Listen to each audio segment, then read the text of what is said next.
അറിയുമോ, ഒരു മനുഷ്യൻ അല്ലാഹ്ക്ക് പ്രിയങ്കരനാണെങ്കിൽ അവനൊരു സങ്കടം വരുമ്പോ, അവനൊരു വേദന വരുമ്പോ, അവനൊരു രോഗം വരുമ്പോ, അവൻ അല്ലാഹുവിന്റെ മുന്നിൽ എന്റെ രോഗം മാറ്റിത്താല്ലോ, എനിക്ക് സഹിക്കുന്നില്ല റബ്ബേ എന്ന് നിലവിളിക്കുമ്പോ അല്ലാഹ് ജിബ്രീലിനെ വിളിച്ചിട്ട് പറയുന്നത് എന്തെന്നറിയോ?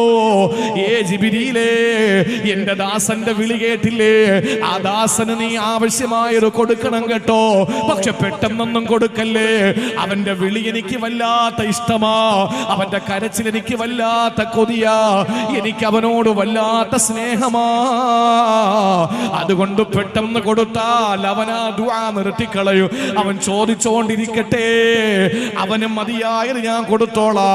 ഇനി അല്ലാഹ്ക്ക് പ്രിയങ്കരനല്ലാത്ത ഒരാളാണ് ചോദിക്കുന്നതെങ്കിലോ ജിബ്രീലിനെ വിളിച്ചിട്ട് പറയും, ജിബ്രീലേ, അവന്റെ വിളി എനിക്ക് അരോചകമാ, അവന്റെ വിളി എനിക്ക് വല്ലാത്ത അസ്വസ്ഥതയാ, അതുകൊണ്ട് കൊടുക്കൂ പെട്ടെന്ന് ജിബ്രീൽ. അവന് പെട്ടെന്ന് കാര്യം നേടുന്നു. കണ്ടിട്ടില്ലേ, പള്ളിയിൽ കയറി നിസ്കരിക്കുന്നവൻ ആപത്തും വിഷമങ്ങളും സങ്കടങ്ങളും ദാരിദ്ര്യവും കട്ടപ്പാടുകളുമാ.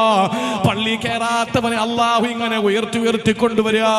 പകയന്മാരെ പടച്ചോ പന പോലെ ഉയർത്തുമെന്ന് കേട്ടിട്ടില്ലേ? എന്തിന്റെ പേരിലാണ്? അവന്റെ നിലവിളി അല്ലാഹ്ക്ക് അരോചകമാണ്, അല്ലാഹുവിന് വല്ലാത്തൊരു അസ്വസ്ഥതയാണ് അവന്റെ വിളി.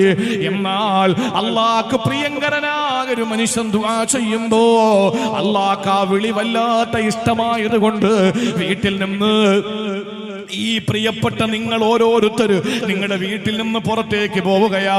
നെടുങ്ങോട്ടൂർ ടൗണിലെത്തിയപ്പോൾ മക്കള് വിളിച്ചു പറയുന്നു, മോൻ വിളിച്ചു പറയുന്നു, വാപ്പി വാപ്പിച്ചാ എനിക്കൊരു മിഠായി ചോക്ലേറ്റ് വാങ്ങി വരുവോ? മക്കളോട് അങ്ങേറ്റം ദയയുള്ള സ്നേഹമുള്ള കരുതയുള്ള ആർദ്രതയുള്ള വാപ്പ ഒരു ചോക്ലേറ്റ് വാങ്ങി പോക്കറ്റിലിട്ടു. വീട്ടിൽ വന്നപ്പോൾ വഴിയിൽ വഴിക്കണ്ണ് നോക്കി കാപ്പ് നിന്നിട്ട് മോൻ ചോദിക്കുന്നു, ചോക്ലേറ്റ് എവിടെ? നമ്മൾ പറയും വാങ്ങിയില്ല. പോയിന്റിന്റെ പോക്കറ്റിൽ ഒളിപ്പിച്ചു വെച്ചിട്ട് വാങ്ങിയില്ല എന്ന് പറഞ്ഞു കേട്ടപ്പോ ആ മകന് കിണുങ്ങാൻ തുടങ്ങി, കരയാൻ തുടങ്ങി. അവസാനം കരഞ്ഞ് കരഞ്ഞ് കരഞ്ഞ് കയ്യിൽ കാണുന്നതും കണ്ണിൽ കാണുന്നതും ഒക്കെ എടുത്തെറിയാൻ തുടങ്ങി. അവസാനം അവൻ നിലവിളിച്ചു, എന്നിട്ട് പൊട്ടിക്കരഞ്ഞു. അപ്പോഴൊന്നും നീ കൊടുത്തില്ല. നീ എന്താ കൊടുക്കാത്തത്? മോനോട് സ്നേഹമില്ലാത്തത് കൊണ്ടാണോ? അല്ല, അവന്റെ കരച്ചിൽ കണ്ടിട്ട് അവസാനം നീ വാരിക്കോരി എടുത്തിട്ട് നിന്റെ പോക്കറ്റിൽ നിന്ന് ചോക്ലേറ്റ് എടുത്ത് മോന്റെ കയ്യിലേക്ക് കൊടുത്തപ്പോ അവന്റെ കണ്ണ് വീണ്ടും നിറയുന്നു സ്നേഹം കൊണ്ട്. നീ അവനെ ചുതുരേ മുത്തം കൊടുക്കുകയാ, അവൻ നിന്നെ കെട്ടിപ്പിടിക്കുകയാ, സ്നേഹപ്രകടനങ്ങൾ നടത്തുകയാ. ഇത് തന്നല്ലേ എന്റെ പ്രിയപ്പെട്ട നെടുങ്ങോട്ടൂരിലെ പെങ്ങളെ പടച്ചോ ചെയ്യുന്നത്?